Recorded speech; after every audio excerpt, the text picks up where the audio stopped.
Hello viewers, জনপ্রিয় ধারাবাহিক নাটক এটা আমাদেরই গল্পের ৪১তম পর্ব নিয়ে চলে এসেছি নতুন আপডেট।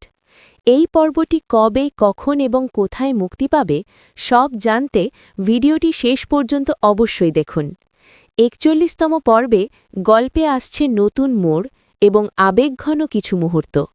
এবার মেহেরিন সরাসরি ফাহাদকে উপদেশ দেবে, আর ফাহাদও নিজেকে বদলাতে ও বড় কিছু করার লক্ষ্যে নতুন করে অফিস গোছাতে শুরু করবে।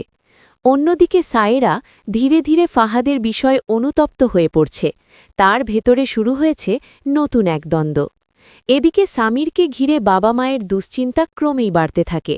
তারা জানতে চায় সামির কোথায় আছে, কেমন আছে আর কি করছে। সন্তানের জন্য তাদের এই অস্থিরতা গল্পকে আরও আবেগঘন করে তুলবে। বন্ধুরা, এমন আবেগ, সম্পর্ক আর ধামাকাদার টুইস্ট নিয়ে এটা আমাদেরই গল্প নাটকের ৪১তম পর্ব আসছে আগামী ১ এপ্রিল বুধবার ঠিক দুপুর ১২টায় শুধুমাত্র সিনেমাওয়ালা এন্টারটেইনমেন্ট ইউটিউব চ্যানেলে। যারা এখনও আমাদের চ্যানেলের নতুন দর্শক তারা অবশ্যই সাবস্ক্রাইব করে নোটিফিকেশন বেল অন করে রাখুন, যেন পরবর্তী সকল আপডেট সবার আগে পৌঁছে যায় আপনার কাছে। আজকের মতো এখানেই বিদায়। আবারও দেখা হবে নতুন কোনো রিভিউ বা আপডেট নিয়ে, ইনশাআল্লাহ। সবাই ভালো থাকুন, সুস্থ থাকুন। আল্লাহ হাফিজ।